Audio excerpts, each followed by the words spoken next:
Rohtak Lok Sabha seat का क्या है सियासी समीकरण। जी हां, रोहतक लोकसभा के अंतर्गत आने वाले विधानसभा वाइज पूर्णतः डिटेल आपको बता रहे हैं कि किस विधानसभा से किसको कितना वोट आ रहा है, किसको बढ़त मिल रही है, कौन आगे है, कौन कितने वोटों से रोहतक लोकसभा चुनाव जीत रहा है। आपसे आग्रह है कि इस वीडियो को शुरू से अंत तक देखिएगा, लेकिन उससे पहले आप कमेंट करके जरूर बताइएगा कि हरियाणा में 10 लोकसभा सीटें हैं और 10 में से किस पार्टी को कितनी सीटें आ रही है। आपके कमेंट सर्वे के आधार पर पिक किए जा रहे हैं और उसके साथ साथ बड़े बड़े नेतागण भी आपके कमेंट्स चेक करते हैं। तो साफ साफ शब्दों में ज्यादा से ज्यादा कमेंट कीजिएगा कि हरियाणा में किस पार्टी को अब की बार कितनी सीटें आ रही है। आपको बता दें कि रोहतक लोकसभा के अंतर्गत करीब 9 विधानसभा सीटें आती हैं और रोहतक लोकसभा में 19 लाख से ज्यादा वोट है और 2019 में 7,500 से ज्यादा वोटों से दीपेंद्र सिंह हुड्डा की हार हुई थी। अब की बार कुछ बड़ा बदलाव भी रोहतक लोकसभा सीट में दिख रहा है। बीएसपी के जो कैंडिडेट है पिछली बार कह सकते हैं कि तुरुक का इक्का साबित हुए थे। अब की बार बीएसपी कैंडिडेट ने दीपेंद्र सिंह हुड्डा के साथ लग गए हैं और साफ तौर पर उन्होंने कह दिया है कि संविधान बचाने के लिए वे कांग्रेस के साथ आए हैं। बीएसपी कैंडिडेट ने दीपेंद्र सिंह हुड्डा को समर्थन दिया है और उसके साथ साथ अन्य काफी मजबूती और कमजोरी है, लेकिन हम ये स्पेशल वीडियो विधानसभा वाइज डिटेल बताने के लिए बताई है कि कौन कितने वोटों से आगे है, कितने से पीछे है। तो देर न करते हुए सबसे पहले कल्लानौर विधानसभा सीट की बात करते हैं। कल्लानौर विधानसभा सीट 2019 की बात कर लें पहले की। 2019 में दीपेंद्र सिंह हुड्डा को 62,390 वोट मिले थे। अरविंद शर्मा को करीब 66,701 वोट मिले थे। यहां पर अरविंद शर्मा जीते थे करीब 4,311 वोटों से। और उसके साथ साथ आपको बता दें कि 2024 का जो आंकलन है उसमें हमने आंकलन किया है कि 70 से 75% यदि कल्लानौर में वोटिंग होती है तो दीपेंद्र सिंह हुड्डा को 53% वोट मिलेंगे, बीजेपी को 44% वोट मिलेंगे और जो दोनों का अंतर है वो करीब 9% वोटों का होगा। 9% यानी कि 14 से 15 हजार की लीड दीपेंद्र सिंह हुड्डा कल्लानौर से इस वक्त लेते हुए नजर आ रहे हैं। अगर परसेंटेज वोटिंग प्रतिशत बढ़ता है तो दीपेंद्र की लीड और ज्यादा कल्लानौर से होगी। यानी 2019 में अरविंद शर्मा जीते थे 4311 वोटों से, लेकिन इस वक्त दीपेंद्र सिंह हुड्डा कल्लानौर सीट से 14 से 15 हजार वोटों की लीड निकालते हुए नजर आ रहे हैं। अगली सीट है मैम सीट बहुत ही महत्वपूर्ण है। कहीं ना कहीं बलराज कुंडू ने उम्मीदवार नहीं उतारा या खुद मैदान में नहीं उतरे, जिसके कारण बड़ा फायदा दीपेंद्र सिंह हुड्डा को हो रहा है। हालांकि उन्होंने किसी विशेष तौर पर मैम में ऐसे नेता का नाम नहीं लिया है कि उसके पक्ष में अपने समर्थकों को की वोटिंग कर दो। उन्होंने कहा कि जिसका मन करे वहां पे वोटिंग करे। आपको बता दें कि रोहतक लोकसभा सीट पे मुख्य मुकाबला कांग्रेस और बीजेपी का है और वहीं आंकड़े के आधार पर हम प्रदर्शित कर रहे हैं। मैम में लगभग 2 लाख से ज्यादा वोट है। 2019 में जो आंकड़ा था जिसमें दीपेंद्र सिंह हुड्डा को 68,826 वोट मिले थे, अरविंद शर्मा को 54,721 वोट मिले थे और दीपेंद्र सिंह हुड्डा यहां से 14,105 वोटों से जीत दर्ज की थी। हालांकि 2019 में दीपेंद्र सिंह हुड्डा के जो रणनीतिकार थे वे आंकलन किया हुआ था कि मैम से 25,000 वोटों से जीत रहे हैं, लेकिन 14,105 वोटों पर ही 2019 में दीपेंद्र सिंह हुड्डा सिमट गए थे। लेकिन जो हमारा आंकलन है उसमें आपको बता देते हैं, जो पहले लूज पॉइंट थे उस लूज पॉइंट पर विशेष तौर पर दीपेंद्र सिंह हुड्डा ने अब की बार गौर किया है। हमारे आंकलन के अनुसार दीपेंद्र सिंह हुड्डा मैम सीट से करीब 60% वोट प्राप्त करेंगे। अरविंद शर्मा 36% वोट प्राप्त करेंगे और जेजेपी प्रत्याशी है वो मैम से ही आते हैं, करीब 4% वोट उन्हें भी मिलेंगे।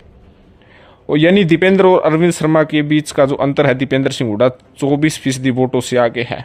अगर लीड की बात करें तो मैम विधानसभा से दीपेंद्र सिंह हुड्डा करीब 35 से 40 हजार के बीच वोटों की इस वक्त लीड करते हुए नजर आ रहे हैं। यानी कल्लानौर के बाद मैम से दीपेंद्र सिंह हुड्डा लीड कर रहे हैं, वो भी 35 से 40 हजार के बीच में। जी हाँ, अगली सीट है गढ़ी सांपला किलोई।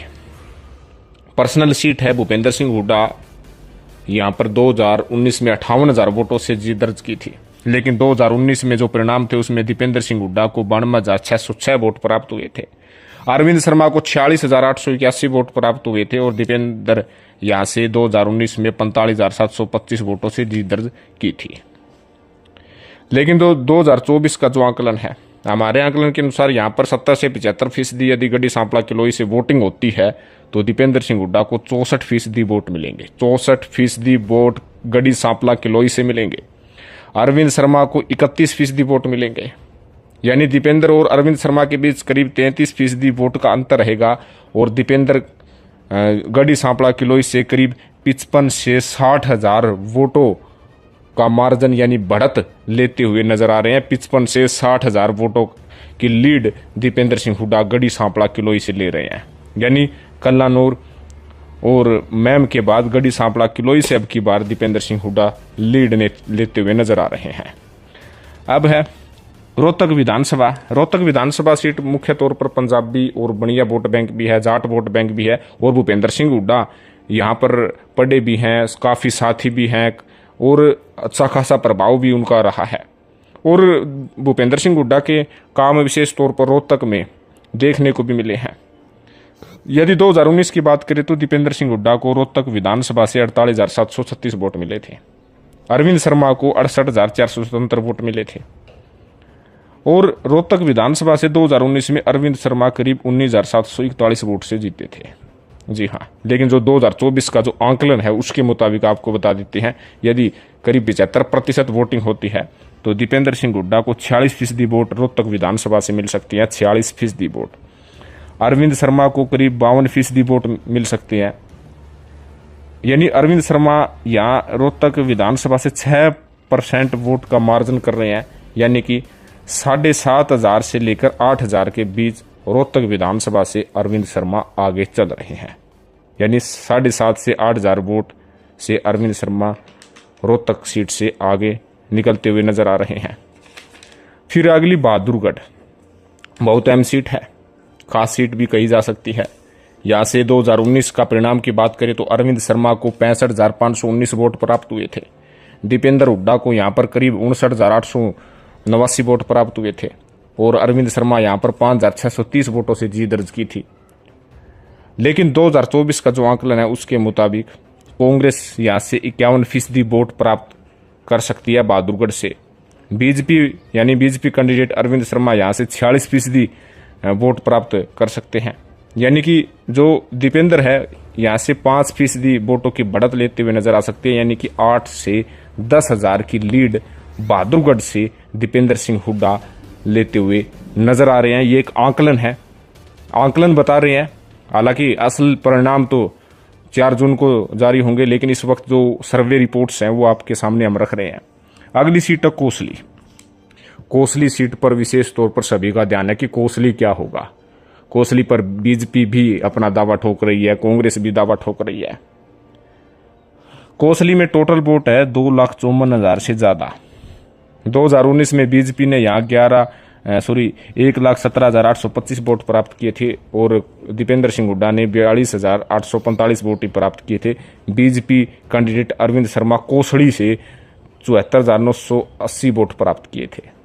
2024 का आंकलन बताएं कोसली से तो कांग्रेस पार्टी यहाँ पर 38% वोट ले रही है, यानी टोटल यदि 75% वोटिंग होती है तो कांग्रेस 38% वोट ले रही है, तो बीजेपी 60% वोट ले रही है, यानी कि बीजेपी करीब 22% वोटों का कोसली में आज भी मार्जिन रखे हुए हैं। करीब 41 से 45 हजार वोटों से अरविंद शर्मा कोसली से आगे है, यानी कोसली पर अब भी बढ़त बीजेपी की है, जो 2019 में 74,980 की बढ़त लिए हुए थे, लेकिन अब की बार यहाँ पर सिर्फ 41 से 45,000 की बढ़त यहाँ पर बीजेपी लेती हुई नजर आ रही है। अब की बार यहाँ पर उनका मार्जिन कम होता हुआ नजर आ रहा है।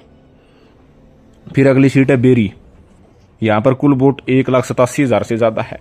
2019 में दीपेंद्र सिंह हुड्डा ने 68,941 वोट प्राप्त किए, अरविंद शर्मा ने 42,998 वोट प्राप्त किए, यानी कि दीपेंद्र सिंह हुड्डा 25,993 वोट से जीते। 2024 का जो आंकलन है उसके मुताबिक कांग्रेस पार्टी 64% वोट प्राप्त सकती है और बीजेपी 34% वोट प्राप्त कर सकती है। यानी दीपेंद्र सिंह हुड्डा 30% वोटों का जो मार्जिन है, बढ़त है, वो बेरी हल्के से ले रहे हैं और करीब 40 से 42 हजार वोटों से दीपेंद्र सिंह हुड्डा बेरी से बढ़त बनाने की ओर अग्रसर है। जो आंकलन है, जो सर्वे रिपोर्ट है, उसके मुताबिक 40 हजार से कुछ ज्यादा दीपेंद्र सिंह हुड्डा बेरी हल्के से बढ़त बना रहे हैं। अगली सीट है बादली की। बादली की सीट खास है क्योंकि अरविंद शर्मा का जो पुराना ग्रह है, जो पुरानी सीट है, वो कह सकते हैं कि बादली ही है, ओम ग्राउंड जिसे कहते हैं। 2019 में यदि बात करें तो 61,928 दीपेंद्र ने वोट प्राप्त किए थे, बीजेपी ने 50,374 वोट प्राप्त किए थे। यानी कांग्रेस ने यहाँ पर लीड दी थी 11,554 वोटों की। टोटल वोट इस वक्त 1,92,000 से ज़्यादा है बादली हल्के में।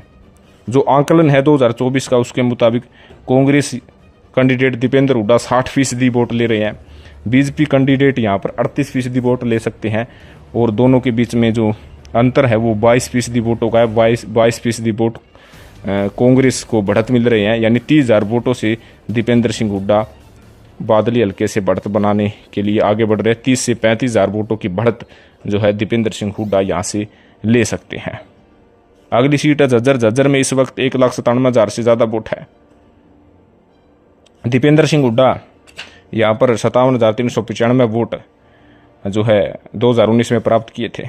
अरविंद शर्मा 52,740 वोट प्राप्त किए थे और यहाँ पर दीपेंद्र हुड्डा की जीत मामूली सी वोटों से हुई थी, 40-49।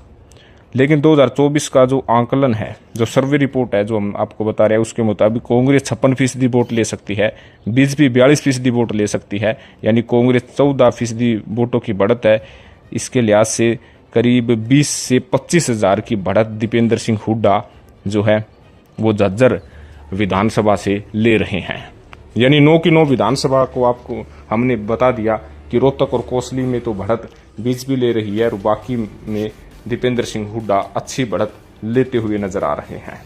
अगर ओवरऑल की बात करें, जो आंकलन है, जो जानकारी मिल रही है, उसके मुताबिक 1,55,000 से लेकर 1,70,000 के बीच जो है दीपेंद्र सिंह हुड्डा ओवरऑल रोहतक लोकसभा सीट से आगे हैं। यानी 1,55,000 से लेकर 1,70,000 वोटों से दीपेंद्र सिंह हुड्डा इस वक्त आगे चल रहे हैं, जीत के दावेदार हैं। जो आंकलन है उसके द्वारा हम बता रहे हैं, अगर कोसली में ज़्यादा वोटिंग होती है तो इससे दीपेंद्र को नुकसान होगा। अगर गढ़ी सांपला किलोई और उसके साथ साथ बेरी, बहादुरगढ़ और आपको बता दें कि कल्लानौर और मैम में ज़्यादा वोटिंग होती है तो उसमें भी बढ़त दीपेंद्र को ज़्यादा मिल सकती है। तो कहीं ना कहीं जो अंदाजा है, जो एक एक विधानसभा वाइज जो बढ़त, जो आंकलन किया है, उसके मुताबिक 1,55 से लेकर 1,70 के बीच में दीपेंद्र सिंह हुड्डा इस वक्त आगे चल रहे हैं। लेकिन असली फैसला जनता को करना है। 4 जून का इंतजार कीजिएगा, जो जनता फैसला करेगी, बड़े से बड़े नेताओं को मानना पड़ेगा।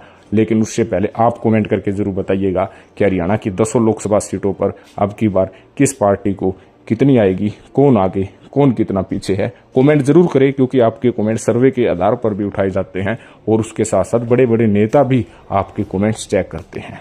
तो ज़्यादा से ज़्यादा कमेंट करें। धन्यवाद। जय हिंद।